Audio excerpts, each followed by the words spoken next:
안녕하세요. 오늘도 사연 살롱을 찾아주셔서 감사합니다. 40대 중반의 한 아이 엄마예요. 저는 아주 평범한 가정에서 자랐어요. 아버지는 동네에서 슈퍼를 하셨고 엄마는 가정주부였어요. 학교에서 친구들과도 잘 어울리고 공부도 곧 잘하는 애였죠. 저희 집이 동네 장사를 한다고 부끄럽게 생각해 본 적은 없었어요. 정말 못 살지도 않았고 뭐가 크게 부족하지도 않았거든요. 친구들도 저희 집에 와서 자고 가기도 했고 아빠 가게에서 물건을 사기도 했어요. 그런 평범한 행복 속에서 즐겁게 살았던 것 같아요. 하지만 이런 제 생각을 크게 흔드는 일이 생겼어요. 저는 성적이 좋아서 괜찮은 대학교의 경영학과에 들어갔어요. 하지만 꼭 경영과 관련된 일을 하고 싶다는 마음은 없었기 때문에 취직에 걱정 없을 정도의 성적만 받으면서 부담 없이 대학 생활을 즐겼던 것 같아요. 그러다가 3학년이 되었고 복학한 선배를 알게 됐어요. 그 사람과는 과 모임에서 몇 번 본 게 전부였는데 어느 날 갑자기 데이트 신청을 하더군요. 심주영, 내가 너 지켜봤는데 좀 괜찮은 애인 것 같아. 나 한번 만나보지 않을래? 후회하지는 않을 거야. 선배는 뭘 보고 저를 괜찮다고 하는 거예요? 집안이 딱히 좋은 것 같지도 않은데 별로 기도 안 죽고 공부도 곧 잘하고 스타일도 나쁘지 않아서. 저는 그 말이 어이없기도 했지만 한편으로는 귀엽다는 느낌이 들었어요. 거칠 것 없고 솔직한 것 같았거든요. 그 선배와 만남을 시작했고 4학년 때 취직 준비를 하면서 잠시 헤어졌었어요. 당시 선배가 했던 말이 저를 화나게 하기도 했고요. 넌 다 좋은데 그렇게 먹고 사는 거에 아등바등하는 건 볼품 없어. 집 못 사는 거 티내는 것도 아니고. 우리 집이 뭐가 어떻다고 그래. 우리 괜찮아. 먹고 살만해. 그리고 집이 어떻든 간에 사람이 당연히 살면서 일을 해야지. 에이, 그건 아니지. 우리 과 애들 봐봐. 너처럼 못 사는 애들 몇이나 되나. 너도 말은 안 하지만 솔직히 속으로는 막 기죽고 그러지? 저는 그날로 그 사람과 연락을 끊었어요. 물론 경영학과에 집안 좋은 애들이 많은 건 사실이었지만 저처럼 평범한 애들도 꽤 있었는데 선배 눈에는 안 보였던 것 같아요. 저는 자꾸 그런 걸로 상처를 주는 그 사람과 더 이상 얘기하기 싫었죠. 그런 걸로 말씨름할 만큼 한가하지도 않았거든요. 저는 열심히 취업 준비를 했고 그 결과 좋은 회사의 기획팀에 들어가게 됐어요. 친구들과 가족들 모두 저를 축하해 주었어요. 저와 친한 친구들은 조촐한 파티를 열었는데 그런데 그 파티 자리를 어떻게 알았는지 선배가 왔더라고요. 너 취직도 됐겠다. 이제 좀 한가해졌지? 내가 그동안 많이 봐줬다. 너 이제 연락하면 바로 받아야 돼. 무슨 소리야. 오빠랑 나는 그때 끝났지. 모르겠어? 나를 그렇게 무시하는데 어떻게 만나? 물론 시간도 없었지만 오빠 다시 만날 생각 없어. 오빠가 나한테 어떻게 했는데. 그래도 선배는 계속 저를 찾아왔고 제가 안 받아주자 나중에는 사과를 하더군요. 네가 그렇게까지 심각하게 받아들일 줄 몰랐어. 내가 깊이 생각하고 말하는 타입은 아니잖아. 정말 나쁜 뜻이 있어서 그렇게 말한 건 아니었어. 화 풀어. 나 너 계속 기다렸단 말이야. 그 말에 제 상한 감정은 조금씩 풀리기 시작하더라고요.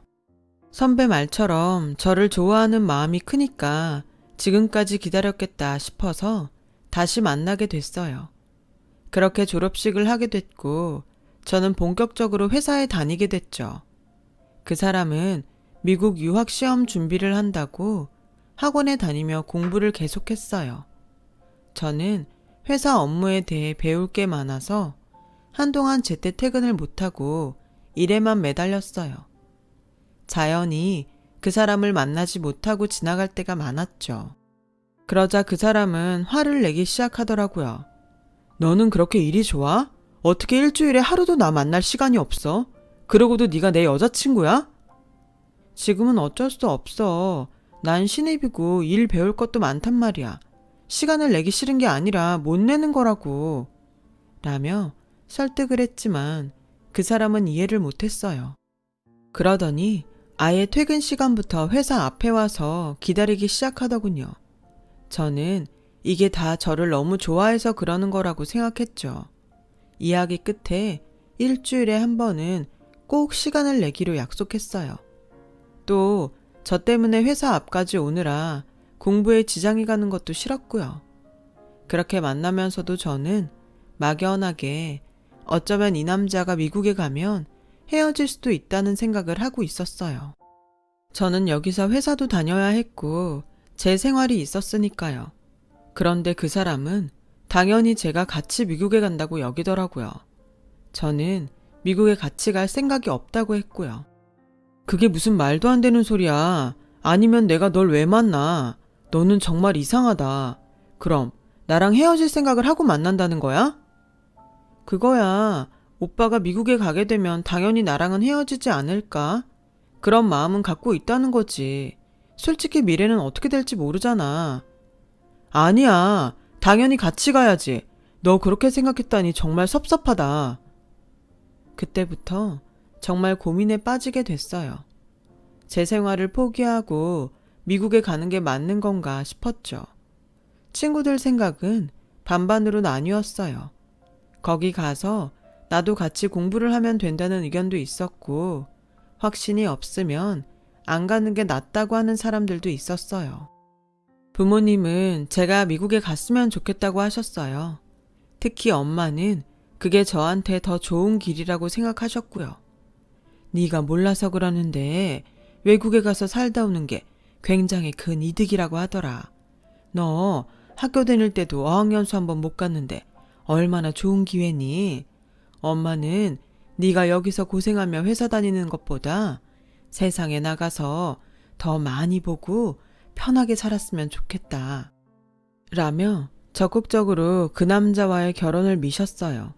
저도 마음 한구석에 미국에 나가고 싶다는 생각이 있었던 것 같아요. 결국은 그 사람과 함께 미국에 가기로 하고 결혼 준비를 하게 됐죠. 시댁에서는 결혼하고 얼마 안 돼서 미국에 갈 테니 집을 따로 구하는 것보다 같이 사는 게 낫지 않겠냐고 했어요.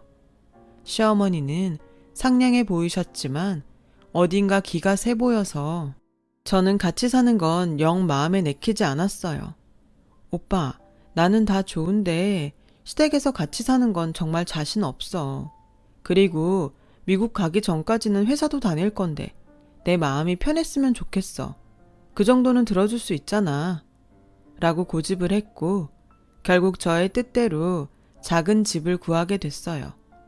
대신 전세금은 제가 다 내기로 했고요. 부모님은 좀 안 내게 하셨지만 저는 제가 편하려고 하는 거니 괜찮다고 했죠. 남자 쪽은 부동산 투자로 돈을 번 집안이었어요. 그래서인지 어떻게든 자식들 학벌을 좋게 만들려고 하는 것 같았죠. 남자의 형과 동서도 좋은 대학을 나와서 유학을 갔다 왔다고 하더라고요.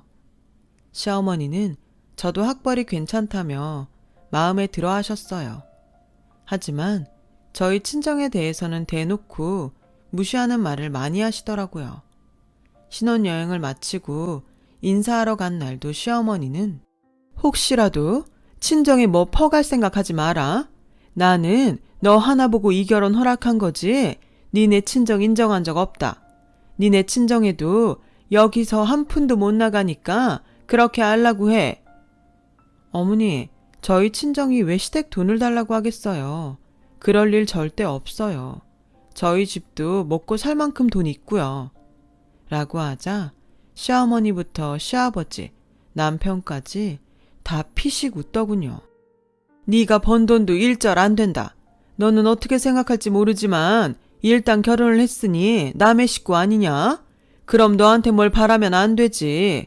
네 말대로 니네 친정도 먹고 살만하다면 네가 돈 줄 일도 없을 테니까 너도 주의를 좀 했으면 좋겠다. 라며 은근히 비꼬듯 말하는데 속에서 울컥 치밀더라고요. 저는 시댁에 있는 내내 불편한 표정으로 아무 말도 하지 않았고 남편은 눈치 없이 떠들고 먹고 하느라 정신이 없었어요. 집에 돌아와서 시어머니 말이 기분 나빴다고 했더니 남편은 근데 엄마 말이 틀린 건 아니잖아. 그런 걸 뭘 기분 나빠해? 너 그게 다 열등감에서 오는 거야. 인정할 건 그냥 인정해. 그러면 기분 나쁠 게 뭐가 있어? 솔직히 니네 친정 못 사는 거 사실이잖아. 우리 집 못 살지 않아. 오빠네보다는 못해도 어디 가서 기죽을 정도도 아니고. 아니, 오빠도 그렇고 오빠네 식구들은 왜 그렇게 우리 집을 무시하는 거야? 어디가 니네 집이야. 이제 니네 집은 여기지. 그리고 동네 슈퍼하면서 뭘 그렇게 돈 있다 못 살지 않는데 박박 우겨. 네가 그러니까 더 못 사는 거 티나. 어디 가서 누가 무슨 말을 해도 그러지 좀 마. 나까지 창피하게 만들지 말고. 아니, 이렇게 우습게 알면서 나랑 왜 결혼했어? 나는 그냥 네가 좋으니까 결혼했지. 아까 엄마 말 못 들었어? 너 하나만 봤다고 하잖아. 나도 마찬가지야. 정말이지 저는 신혼여행에서 돌아온 첫날부터 결혼한 걸 후회하게 될지는 꿈에도 몰랐어요. 이렇게까지 저희 친정을 무시할 거라고는 생각도 못했거든요. 시어머니의 간섭은 그걸로 끝이 아니었어요. 어쩌다가 갈비나 전복으로 반찬을 해서 보내시고는 친정 엄마가 왔다 가셨다고 하면 저희 집에 찾아오셔서 반찬 가짓수를 세며 확인을 하셨어요. 전복찜은 왜 개수가 이것밖에 안 되니? 우리 수철이가 이렇게 많이 먹었어? 문어 숙회는 네가 먹은 거야? 니네 친정엄마가 먹고 간 거 아니지? 예, 우리 집 김치는 고급 재료만 들어간 거야. 너 그거 알고 먹어야 된다. 니네 엄마 오셨을 때 김치 싸주면 안 돼? 그건 퍼주는 김치 아니다.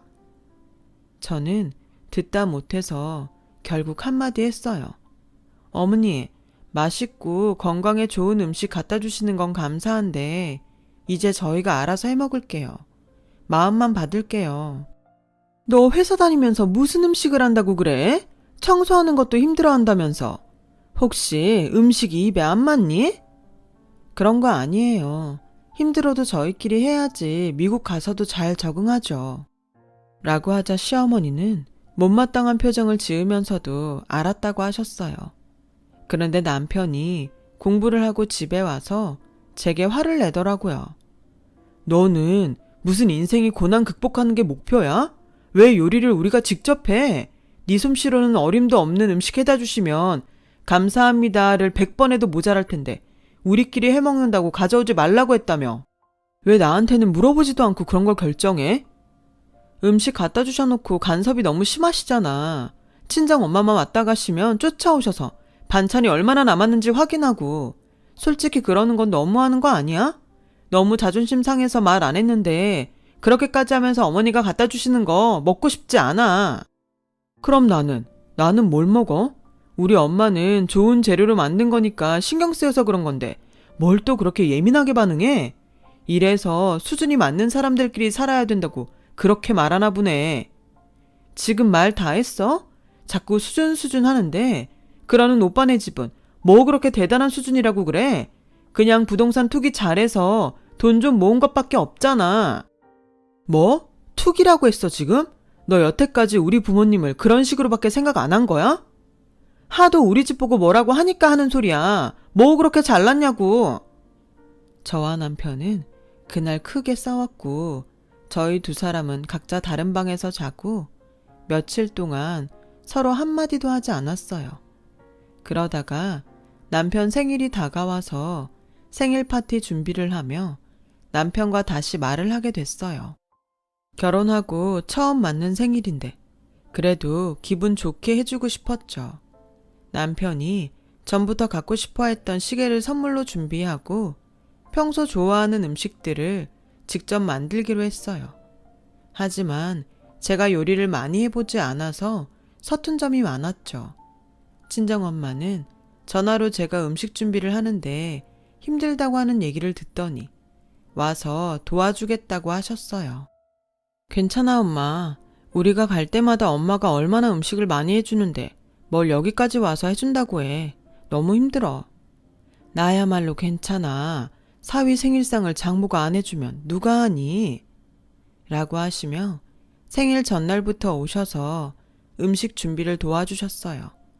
생일날은 직접 만드신 양념갈비도 가져오셨고요. 남편이 손님들을 데리고 올 시간에 맞춰서 엄마와 음식을 준비하는데 시어머니가 오셨어요. 시어머니는 금색 보자기로 싼 음식통들을 내려놓으시며 아니 어떻게 오셨어요? 오신다는 말씀 못 들었는데? 저도 어머니 오시는 줄 몰랐어요. 저희 엄마는 저 음식 만드는 거 도와주러 오셨는데요. 라고 하자 떨떠름한 표정을 짓더니 가져온 음식들을 풀어놓으시더라고요. 잠시 후 남편과 남편 친구들이 왔고 저와 엄마는 거실에 펴놓은 상에 음식을 날랐어요. 엄마가 직접 양념하신 갈비를 가지고 나오셔서 상 위에 놓았을 때였어요. 갑자기 시어머니가 나오더니 갈비가 담긴 그릇을 바닥으로 확 치우는 거였어요. 이런 거 내놓지 말고 저리 비키세요. 라더니 자기가 가져온 떡갈비를 가운데에 떡하니 놓더라고요. 엄마는 얼굴이 붉어지면서 얼른 부엌으로 피하셨어요. 저는 너무 어이가 없어서 한참을 그 자리에 멍하니 서 있었어요. 시어머니와 남편은 제가 보이지도 않는 것처럼 사람들하고 어울려서 얘기하고 먹느라 정신이 없더군요. 제 소개도 안 하고요. 그제야 저는 남편과 시댁한테 제 위치가 어떤지 깨달았어요. 저는 정신을 차리고 앞치마를 벗고서 엄마 팔을 잡고 그 집을 나왔어요. 엄마도 아무 말씀 안 하시고 저를 따라 나오시더라고요. 집에 도착한 저는 방에 들어가 혼자 펑펑 울고 말았네요. 부모님도 그런 저를 아무 말 없이 보셨죠. 제가 이혼을 하겠다고 하자 부모님도 두말 않고 그러라고 하셨어요. 알고 보니 그동안 시어머니가 친정에 몇 번이나 전화를 해서 저를 꼬셔서 돈 빼내갈 생각하지 말라고 했다는 거였어요. 정말 너무 어이가 없고 화가 나는데 그걸 갚아줄 방법이 없다는 게 더 화가 나더라고요. 그런 중에도 남편은 속이 뒤집히는 말만 했어요. 아니, 그때는 장모님이 좀 눈치가 없으셨던 거 맞잖아. 손님들 상에 그렇게 저렴한 양념갈비를 내놓으면 어떡하냐? 우리 엄마가 또 그런 건 못 참거든. 근데 너 진짜 나랑 이혼하게? 그거 솔직히 너한테 더 불리한 거 알지? 나는 남자고 몇 개월 안 산 거라 괜찮은데 넌 여자라 다르잖아. 실수하지 말고 잘 생각해봐. 내가 한 가장 큰 실수는 너를 만나서 결혼까지 한 거야. 다시 결혼 못하는 일이 있어도 니네하고는 인연 끝낼 거야. 그렇게 저는 이혼을 했고 남편 집에서 비싼 변호사를 선임하면서 위자료도 많이 받지 못하고 끝났어요. 너무 속이 상했지만 이렇게 인연이 끝난 것도 다행이라고 생각했죠. 저는 친한 선배 투자회사에서 다시 일을 하게 됐어요. 정말 한 5년간 다른 건 생각 안 하고 일만 했던 것 같아요. 그렇게 열심히 일을 하다 보니 회사에서도 인정을 받게 됐고 우리 회사 법률 문제를 맡고 있는 법무회사의 변호사에게 고백도 받게 됐어요. 그분은 몇 년 전 부인과 사별을 했고 제가 이혼했다는 것도 알고 있었죠. 짧았던 결혼 생활이지만 기억이 너무 안 좋아서 망설였는데 그분이 워낙 진실되게 설득하기도 했고 그분 어머님도 만나면서 좋은 분들이라는 확신이 생겨 재혼을 결심하게 됐어요. 재혼하고 2년 후 저희는 예쁜 딸을 낳게 되었어요. 저희 부부는 물론이고 양쪽 집안에서도 다 너무 좋아하셨어요. 그렇게 행복한 시간을 보내고 있는데 어느 날 믿지 못할 사람과 마주쳤어요. 바로 전 남편이었죠. 그 사람은 우리 회사에서 투자를 받기 위해 왔더라고요. 제가 맡은 일은 아니었기 때문에 못 본 척하고 있었는데 저한테 와서 먼저 말을 거는 거였어요. 너 여기서 뭐해? 혹시 여기 다니는 거야? 야, 어떻게 이런 데서 만나냐? 진짜 너랑 내 인연도 질기다 질겨. 그렇게 얘기하는데 아무래도 제가 회사에서 허드렛 일을 한다고 생각하는 것 같더라고요. 계속 저를 위아래로 훑어보며 자기는 유학을 갔다 와서 대기업에서 일하다가 창업을 하게 됐다며 자랑을 늘어놓았어요. 저는 한 귀로 듣고 한 귀로 흘리며 제가 할 일에 서류를 챙겼어요. 그때 다른 직원이 저한테 팀장님이라고 하자 전 남편은 놀라서 절 보더군요. 네가 팀장이라고? 어떻게? 쓸데없는 얘기 하실 거면 이만 가주세요. 제가 일 때문에 바쁘거든요. 라며 차갑게 말하고 나왔죠. 그랬더니 다음 날부터 저한테 와서 굉장히 살갑게 구는 거였어요. 저는 그런 전 남편이 너무 속이 보여서 가증스러웠어요. 이보세요, 임준호 씨. 저는 어차피 그쪽 담당이 아니어서 저한테 이래봤자 아무 소용도 없어요. 그리고 저하고 이렇게 친한 척 얘기할 사이는 아니잖아요? 내가 그걸 왜 몰라. 내 담당한테 말 좀 잘해달라는 거지. 이렇게 네가 나랑 서로 돕고 살 수 있는 위치에 있는 것도 다 나 잘 된다는 징조 같아서 좋잖아. 그럼 말도 안 되는 얘기 그만하시고 반말도 하지 마세요. 라며 말씨름을 하는데 남편이 저와 점심을 먹으려고 왔어요. 전 남편은 그 사람을 보더니 굉장히 당황하더군요. 제가 결혼도 안 하고 혼자 할 거라고 생각했나 보더라고요. 전 남편은 그날 이후로 며칠 동안 저를 찾아오지 않았고 이제야 저한테서 떨어져 나갔나 보다 했어요. 그런데 일주일이 지나고 나서 다시 저를 찾아왔더군요. 주영아, 너 팀장이라며? 그럼 내 담당보다 네가 더 높을 텐데 네가 얘기 좀 잘해주라. 나 투자 못 해준다는 통보 받았는데 어떻게 좀 안 될까? 응? 부탁이야. 그건 아예 저희랑 부서가 달라서 제가 얘기할 사항도 아니고요. 찾아오지도 마시라고요. 그래도 부탁은 해볼 수 있잖아. 응? 말이라도 해봐.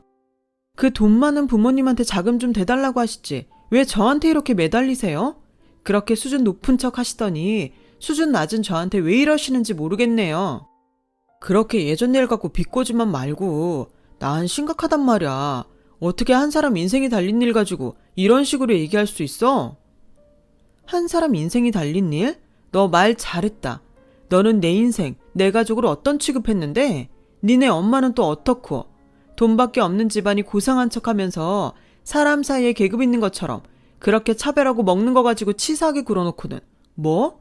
나야말로 너 때문에 인생 망칠 뻔했어. 이 쓰레기 같은 인간아.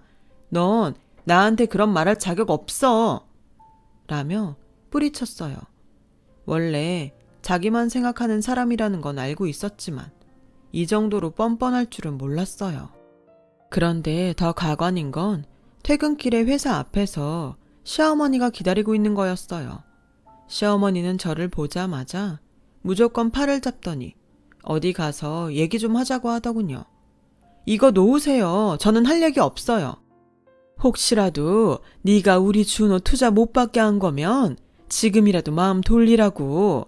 네가 아직도 우리 집에 서운한 게 있나 본데 서로의 앞날을 위해서라도 다 풀고 지내는 게 좋지 않겠니? 라는데 뒤에서 저희 엄마 목소리가 들렸어요. 아니, 이 옆에 내가 미쳤나? 그 손 못 놔? 라며 시어머니를 확 밀쳤고 그 바람에 시어머니는 그 자리에 넘어졌어요. 자기 아들이 못난 걸 왜 남의 딸 탓으로 돌려? 내가 이놈의 집구석하고는 다시 상종 안 할 줄 알았는데 이렇게 된 거 잘 됐다. 오늘 아주 끝장을 낼 테니까 어디서 예전에 해먹던 못된 버릇을 여기서 또 해? 라며 엄마가 길길이 화를 냈고 저는 그런 엄마를 진정시키며 시어머니한테 말했어요. 이것 보세요. 댁의 아들 사업 아이템이 부족해서 그런 걸 어쩌라고 그러는 거죠? 그리고 이미 나와 있는 서비스를 새 아이템이랍시고 가져왔으니 투자하지 않기로 결정한 걸로 알고요. 법률 자문 쪽에서도 댁 아들이 따라한 것 같다고 나중에 문제 생길 수도 있다고 했다고요. 뭘 좀 알고 얘기하세요. 그리곤 엄마 손을 잡고 돌아가려는데 시어머니가 제 앞에서 빌더군요. 제발 우리 준호 그거 못하면 이제 희망이 없어. 어떻게 좀 안 될까? 부탁이야. 부탁이에요, 심지영 팀장님. 결국 시어머니는 회사 경비원들에게 붙들려서 끌려 나가고 말았어요. 알고 보니 시댁은 그 후에 부동산 투기로 검찰에 고소를 당했고 재판에서 져서 굉장히 어려운 상태였다고 해요. 전 남편은 잘 다니던 대기업을 나와서 이미 사업한다고 2번이나 망해먹었고요. 어떻게 지인 소개로 저희 회사에 투자를 받으려고 애를 쓴 모양인데 그것도 마지막 검토 단계에서 없던 게 된 거죠. 전 남편과 시어머니는 그 후 몇 번 회사 근처로 찾아왔다가 제 남편이 접근 금지 명령을 받아내겠다고 으름장을 놓자 그 후로 모습을 감췄어요. 들리는 얘기로는 서울에 남았던 걸 모두 정리하고 지방 어디로 내려갔다고 하더라고요. 남이 안 된 걸 잘 됐다고 하는 건 아니지만 저와 제 가족에게 돈 가지고 그렇게 모욕을 줬던 사람들이 돈 때문에 모두 잃은 걸 보니 자기가 한 대로 돌려받는 게 맞다는 생각이 들었어요.